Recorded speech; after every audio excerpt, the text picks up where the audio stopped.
কাশ্মীরের পহেলগাঁওয়ের ঘটনায় সারা দেশের পাশাপাশি উত্তর দিনাজপুর জেলার ইসলামপুরে ভারতীয় জনতা পার্টির পক্ষ থেকে মৌন মিছিল হয়। পাশাপাশি পাকিস্তানের পতাকা জ্বালিয়ে বিক্ষোভ দেখালেন ভারতীয় জনতা পার্টি। অন্যদিকে কালিয়াগঞ্জ ও বিজেপির পক্ষ থেকে একটি মৌন মিছিল বের করা হয়। এদিন হামলাকারীদের কঠোর শাস্তির দাবিতে কেন্দ্র সরকারের কাছে আবেদন জানান। প্রায় 1 ঘন্টা পথসভা করেন ও ইসলামপুরের বিজেপি কার্যালয় থেকে শুরু করে পুরাতন বাসস্ট্যান্ড পর্যন্ত মৌন মিছিল করেন।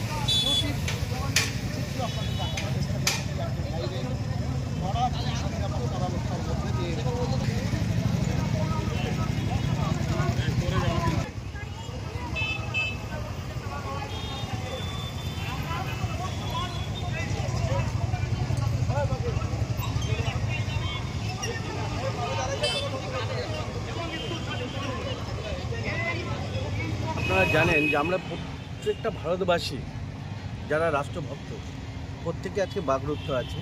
যেভাবে গতকাল নৃশংসভাবে নিরীহ মানুষদেরকে যেভাবে ধর্মের নাম করে যাদেরকে শুধুমাত্র হিন্দু হওয়ার অপরাধে যেভাবে গুলি করে খুন করা হয়েছে, যেভাবে হত্যার লীলা করা হয়েছে, সেটা দেখে আমরা সকলেই গোটা দেশ আজকে বাকরুদ্ধ। শুধু দেশ না, গোটা পৃথিবী আজকে বাকরুদ্ধ হয়ে গেছে।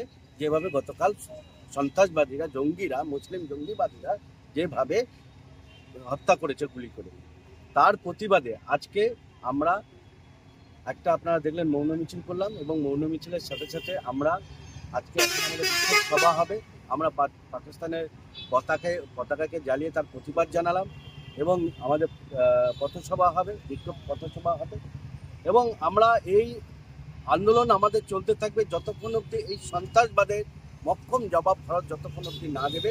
আমরা দেশের সরকারের কাছে আবেদন রাখছি যে প্রধানমন্ত্রীর কাছে, স্বরাষ্ট্রমন্ত্রীর কাছে, যে সন্ত্রাসবাদের জন্মদাতা যে দেশ, সেই দেশকে, গোটা ভারতের দাবি এটা যে পৃথিবীর নকশা থেকে তাদেরকে মুছে ফেলা।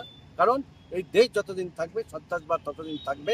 তাই এই দেশকে গোড়া থেকে উপড়ে ফেলতে হবে, তবেই গোটা দেশ শান্তি হবে।